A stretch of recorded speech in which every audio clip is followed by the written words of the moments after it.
नमस्कार, inside Bharat TV देख रहे हैं आप। मैं हूं विकास गोस्वामी।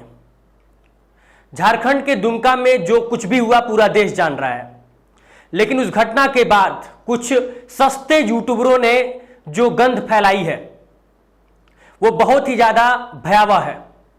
आप इस बात का अंदाजा इस प्रकार से लगाइए कि आपका कोई बेटा, आपकी कोई बेटी इस दुनिया से चली गई, उसके साथ अमानवीयता हुआ, उसके साथ दरिंदगी हुई, उसको जला के मार दिया गया और उसके बाद कुछ यूट्यूबर आके प्रश्न चिन्ह खड़ा कर देते हैं महज कुछ तस्वीरों को लेकर। अंकिता की कुछ तस्वीरें वायरल हुई थी सोशल मीडिया पे, जिसके बाद से कई सारे सस्ते यूट्यूबर टीआरपी के लिए तरह तरह की बातें, तरह तरह के गंध फैलाने लगे। कोई यह नहीं जानना चाहा कि आखिर सच्चाई क्या हो सकती है। एक क्या और एक क्वेश्चन मार्क, इसके सहारे उन लोगों ने जितनी ऐसी तैसी करनी थी किया, कोई कमी नहीं छोड़ी। उनको जिस तरह से भी टीआरपी मिलना था मिला। कई सारे सोशल मीडिया पे कमेंट इस तरह से आने लगे कि बिल्किस बानो केस जो था उससे जोड़ के अंकिता के केस को देखा जाने लगा। अब सोचिए कि उनकी मानसिकता क्या होगी। बिल्किस बानो के साथ भी गलत हुआ और अंकिता के साथ भी गलत हुआ। इंसाफ बिल्किस बानो को भी मिलना चाहिए और इंसाफ अंकिता को भी मिलना चाहिए। लेकिन हमारा समाज जा कहां रहा है? एक घटना की तुलना दूसरे घटना से करना कितना जायज है? अगर ना इंसाफी किसी के साथ हो रहा है तो उसको न्याय मिलना चाहिए, लेकिन किसी एक को न्याय नहीं मिल पाया तो दूसरे को भी न्याय न मिले को लेकर बातचीत करना सोशल मीडिया पे, यह कहां तक जायज है यह भी बताइएगा। और बताने से ज्यादा अच्छा होगा कि आप इस बारे में सोचिएगा और यह भी सोचिएगा कि यदि यह घटना आपके साथ हो तो आप क्या करेंगे।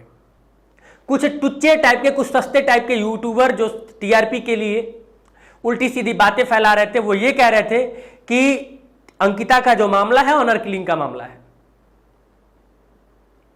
अंकिता शाहरुख से प्यार करती थी। इस तरह की तमाम बातें सोशल मीडिया पे तैर रही थी।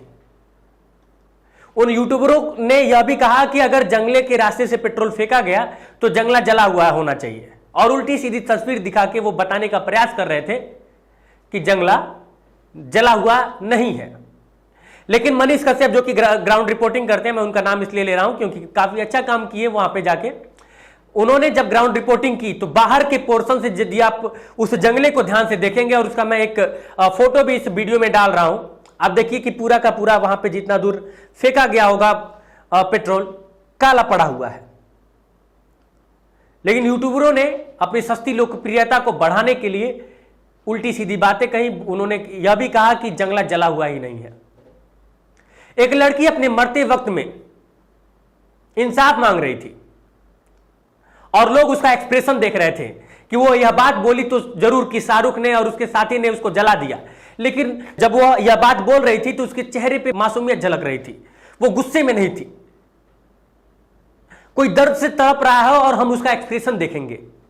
वाह रे सस्ते यूट्यूबरों, अगर तुम्हारी मां बहनों के साथ यह हुआ होता तो क्या तब भी तुम लोग यही बात कहते। अब आ जाते हैं अंकिता के पोस्टमार्टम रिपोर्ट पर। पोस्टमार्टम रिपोर्ट आ चुकी है और जहां तक मेरा मानना है कि न्यूज में भी ये लगातार चल रहा है और आप लोगों तक भी पहुंचा होगा। लेकिन यदि आप तक नहीं पहुंचा है तो मैं आपको बता दूं अंकिता के पोस्टमार्टम रिपोर्ट में क्या है। दरअसल अंकिता के पोस्टमार्टम रिपोर्ट में यह बात बिल्कुल साफ हो चुकी है। अंकिता की जो मृत्यु हुई है वह अति ज्वलनशील पदार्थ की वजह से हुई है। अंकिता की पूरी बॉडी, लगभग 90% बॉडी जल गई थी।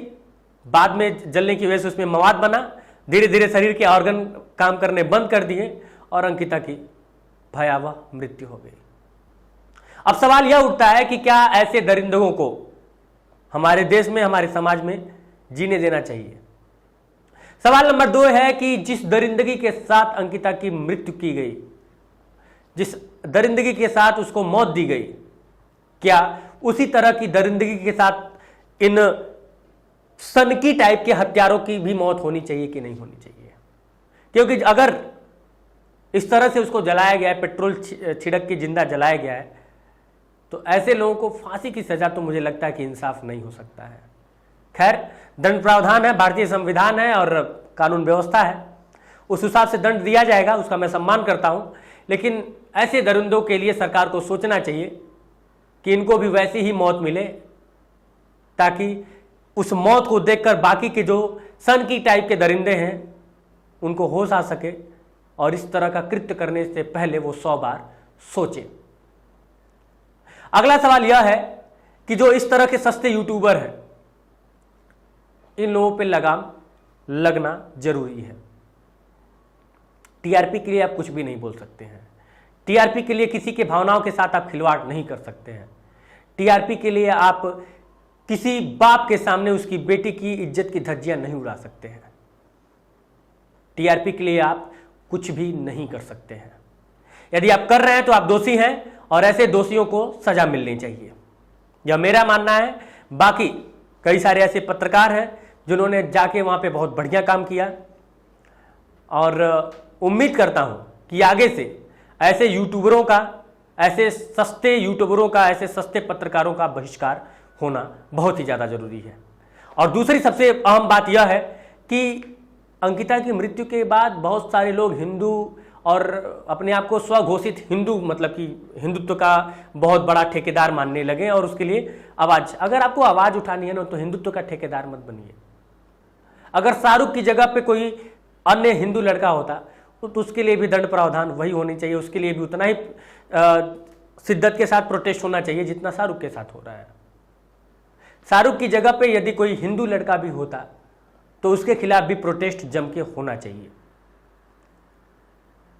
आपका प्रोटेस्ट सिर्फ तभी ताकतवर ना हो कि कोई मुस्लिम लड़का हो, या फिर कोई किसी मुस्लिम का प्रोटेस्ट तभी ताकतवर ना हो कि कोई हिंदू लड़का है। आप इस बात को मत भूलिए कि हर धर्म से बड़ा धर्म होता है इंसानियत। इंसान का रहना जरूरी है। इंसान अगर नहीं रहेगा तो धर्म लेके हम लोग कुछ नहीं कर पाएंगे। धर्म का होना भी जरूरी है, लेकिन उसके साथ साथ और उससे पहले इंसान का होना जरूरी है। इंसान का सुरक्षित रहना जरूरी है। तो आप सबसे मैं एक निवेदन करूंगा, पहला कि जितने भी सस्ते टीआरपी वाले पत्रकार हैं, इस तरह की टीआरपी लेना बंद कीजिए। इस तरह की टीआरपी से कुछ नहीं होने वाला है। कुछ समय के लिए आप एक दो वीडियो वायरल जरूर हो जाएगा, लेकिन गाली के अलावा आपको कुछ नहीं मिलेगा। दूसरा निवेदन मैं यह करूंगा कि धर्म देखकर आवाज उठाना बंद कीजिए। आरोपी चाहे कोई साहिल हो, कोई शाहरुख हो, या फिर बिल्किस बानो के जो आरोपी हैं, आरोपी आरोपी होता है। अगर वो उसका आरोप सिद्ध होता है तो उसको सजा मिलनी चाहिए, चाहे वो किसी भी धर्म का हो। हमारा कानून भी, हमारा संविधान भी यही कहता है और हमें भी इसी रास्ते पे चलना चाहिए। बाकी कमेंट बॉक्स खुला हुआ है, उल्टा सीधा आप मुझे भी बोल सकते हैं, स्वतंत्र हैं आप। लेकिन निवेदन यही करूंगा कि आइंदा से इस तरह की गलती ना कीजिए। जय हिंद।